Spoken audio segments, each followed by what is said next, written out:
Hello and welcome. This is Schnee from Archives of Nihilus, and this is the Way of the Crafter, or the Absolute Noob's Guide for Crafting. And let's jump right into it. First of all, we just arrived from Hutta. This is the fleet, obviously, and here is my character. And this is Korriban Hutta departure. So you just finished your starting planet and you arrive on the fleet. What do you do now? Well, first thing that you should do, in my opinion, is you go to this mission box and you will find the crafting trainer tutorial, and you accept that mission. Very good. So where to now? Let's look at the map. Stronghold and crew skills. That's kind of where the crafting happens, and here you have the icon that shows you in this area you will find the mission objective. So let's drive there, and driving and driving and driving. Yeah, so you can see these two boxes here, this one and this one. In this box here you will find all the crafting trainers, so all the crew skills that can actually craft stuff, those are here. And what I want you to do now is to talk to each of one and press cancel, because you just got the codex entry for synth weaving and you got 505 experience. So go around, talk to all of them and get your experience and the codex entries.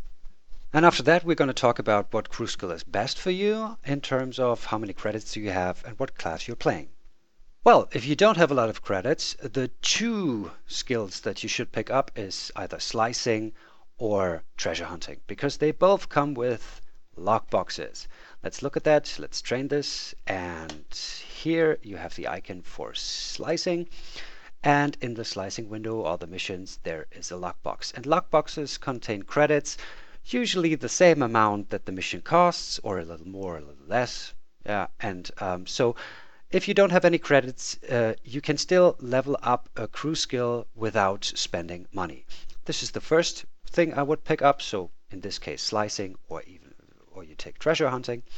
The other thing I would pick up is a gathering skill that actually gathers materials, like, okay, let's train scavenging. Let's look here, and we get scavenging compounds and scavenging metals. Again, here you have to pay. But if you kill NPCs in the game that are made out of these components, then you can disassemble them and get the components out of them. For scavenging, that would be droids. So every droid you kill that is in your level, at the same level of your crew skill, you can disassemble, and you don't pay anything, but you get the materials anyway. So this is kind of if you don't have credits and you still want to go into crafting, pick up one of those, which would be scavenging or archaeology or bioanalysis. These three you can disassemble stuff and get the materials out of them, and then you go with treasure hunting or slicing to send your companions to gather lockboxes. That's way one. The second way to go, if you have some money, for example, this is an alt and you have level 65 or something, then you take one of those actual crafting skills, and every of these crafting skills will give you something that you can use or that you can sell. But when you're new to this, I would highly recommend take the crafting skills that are good for your class. So for bounty hunters and agents, that would be here Armormech and Armstech, and for inquisitors and warriors, that would be synth weaving and here artifice. So artifice and Armstech, they manufacture stuff that is used in weaponry, and well, synth weaving and Armormech, kind of obvious, they manufacture clothing, so your gear. Okay, let's go for Armstech in this case. And remember one thing, with the gathering and mission skills, you talk to them once, you learn the skill, and then they don't have anything to teach you, because you level up through missions and through gathering stuff.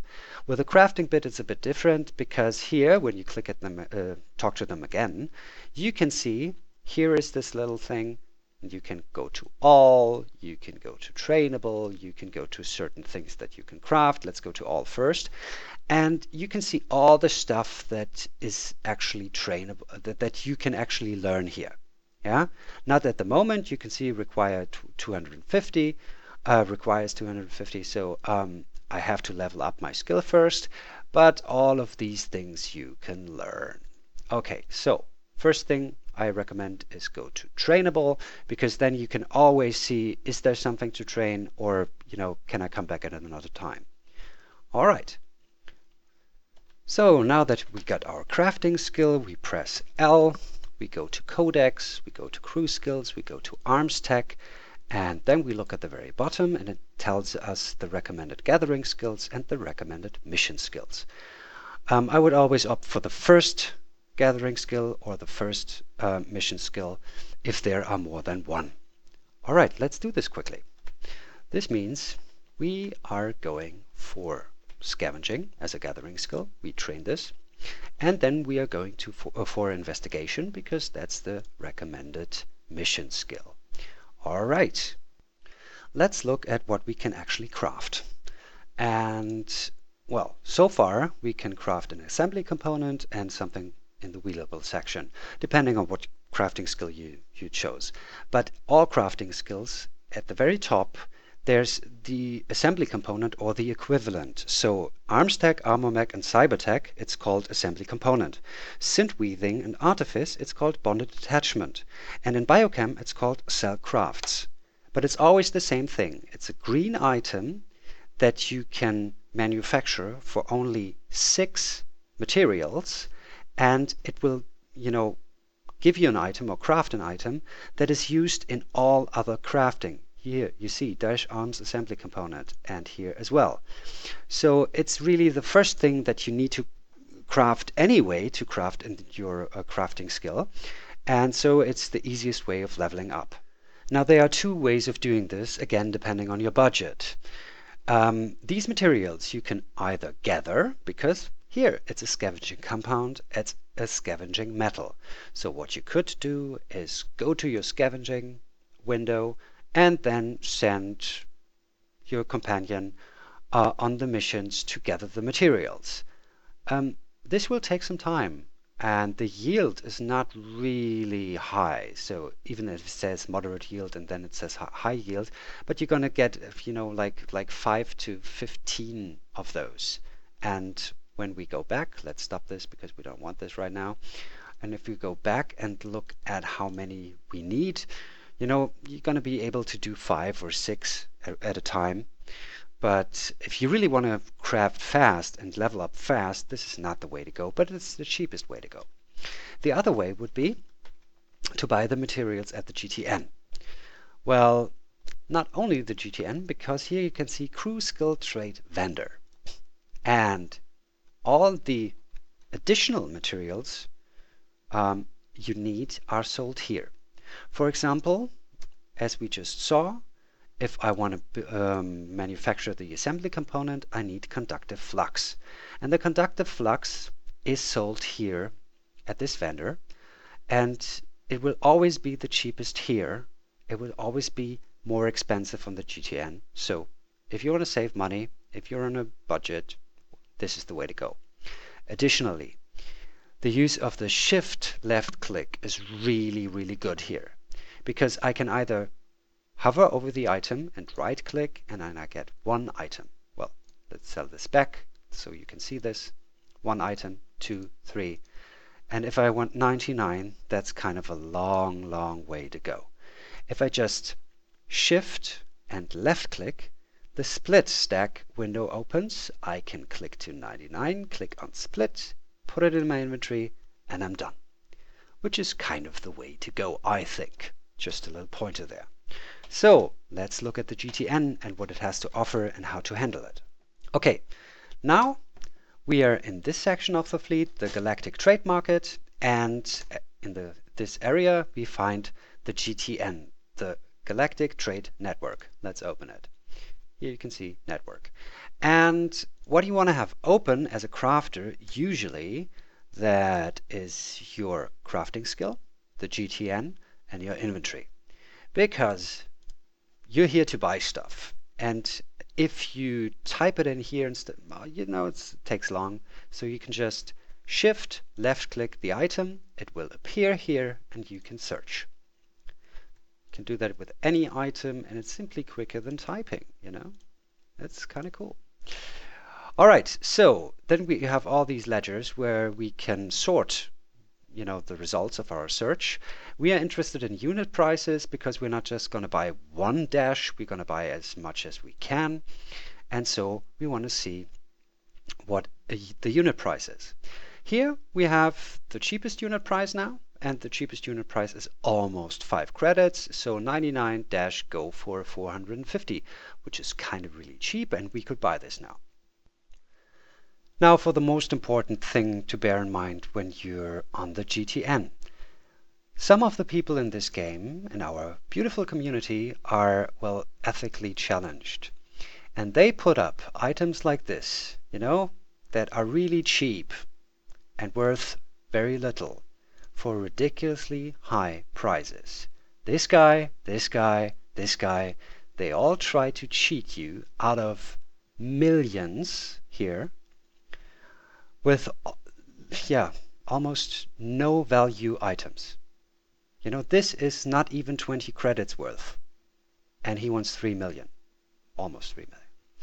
So you really need to double check, is this the cheapest price when you use the unit price ledger? Okay? Good.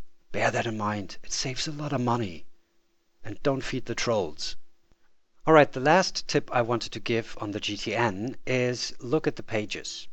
They are an indication of, is the price high at the moment or is it low?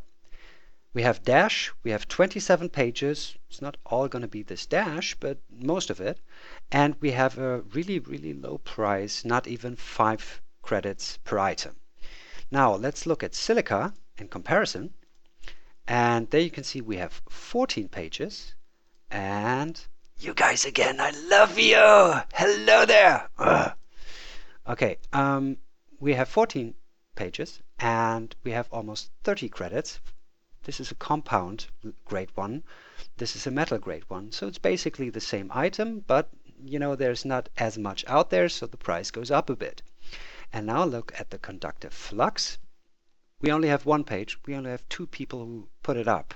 And I believe you buy this for 10 credits or 50 credits, and one item is almost 2,000. So the page is a good indication for you if you don't know an item, or if you're new to this game. Is the price high or is it low at the moment? It's not always correct, but most of the time it is, as you've just seen. Alright, this concludes my newbie guide on crafting. I hope I could help you out a little. This is Schnee signing off. And, well, remember what I told you in the guide, and after being on the GTN, you will never have to do this. Thanks for watching. See you next time.